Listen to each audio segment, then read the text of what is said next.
Let's talk about the possibility of a Micah Parsons trade. Now, to be clear, there's no official word that the Falcons have picked up the phone and called Dallas. Maybe they have, maybe they haven't. That's not the point here. The goal is to connect the dots and see if this scenario makes sense. It might turn out to be a total swing and a miss, but maybe not. Now take a look at what's been happening around the league. We just saw Jamar Chase and T. Higgins secure massive extensions with the Bengals. Before that, Myles Garrett reset the market, becoming the highest-paid non-quarterback in NFL history, surpassing Max Crosby, who had just done the same a few weeks earlier. Last year, it was Justin Jefferson. The year before that, Nick Bosa. You see the pattern? Prices are skyrocketing as the salary cap continues to climb.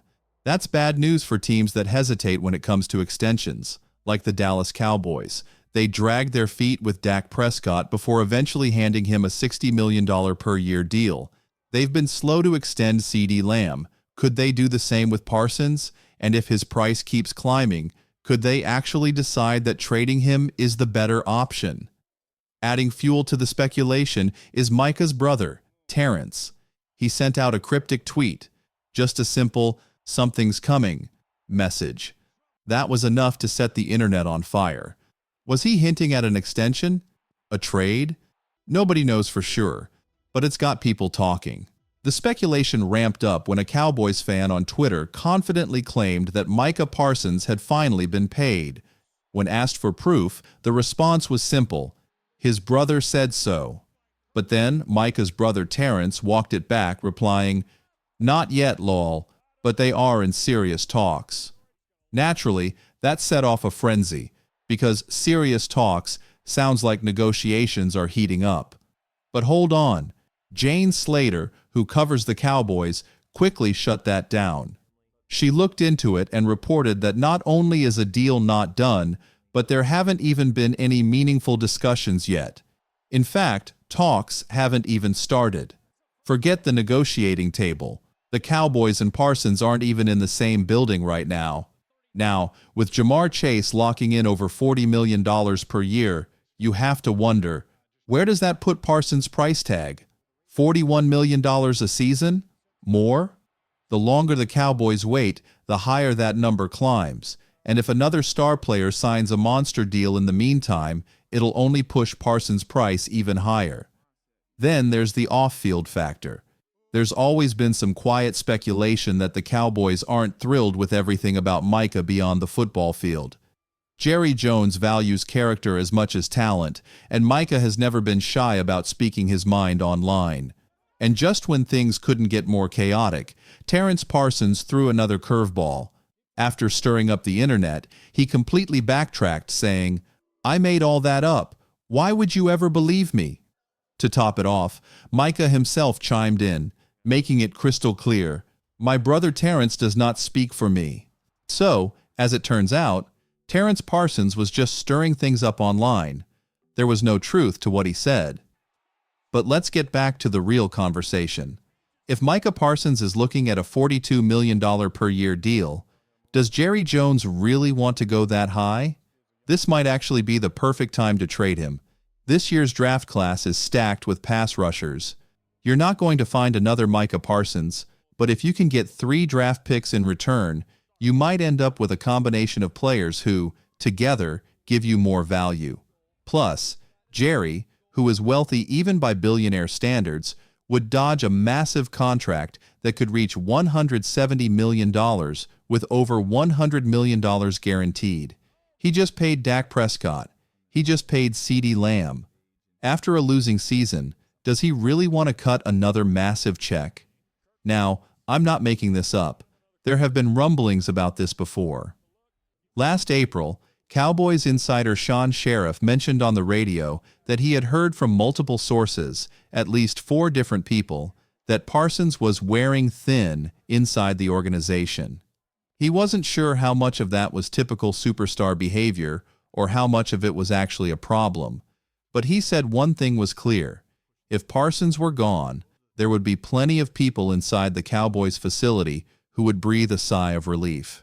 That brings us to the Falcons. It's no secret Atlanta desperately needs a pass rusher. They struck out in free agency and failed to land a big name. Instead of rolling the dice on the draft, where, let's be honest, they haven't had great success, they might decide to take a shortcut and trade for a proven star. Sure, they'd have to pay him right away, and they'd miss out on the luxury of a cheap rookie contract. But for a team that struggled to find a true game-changer on defense, this could be a gamble worth taking. The last thing a team like Atlanta wants to do is roll the dice on another Vic Beasley or Takk McKinley. That's why the price tag for Micah Parsons is so important to consider. So what would an extension for Parsons look like? A 4-year, $168 million deal seems like a reasonable projection. That's an average of $42 million per year, with about $115 million guaranteed. And when you break it down the way contracts really work, you're looking at a 3-year, $115 million commitment before teams even think about moving on. Now, let's be clear. Parsons isn't just looking to inch past the record. He's not going to settle for a deal that barely tops Ja'Marr Chase's contract. If Parsons is going to reset the market, he's going to blow past that number. And $42 million per year? That's a statement. But what about the trade price? What would it actually take to get him? Realistically, you're looking at 2 first-round picks and a third. That's in line with what the Raiders got when they sent Khalil Mack to the Bears. Mack, who at the time was just 2 years removed from winning Defensive Player of the Year, commanded multiple firsts and seconds.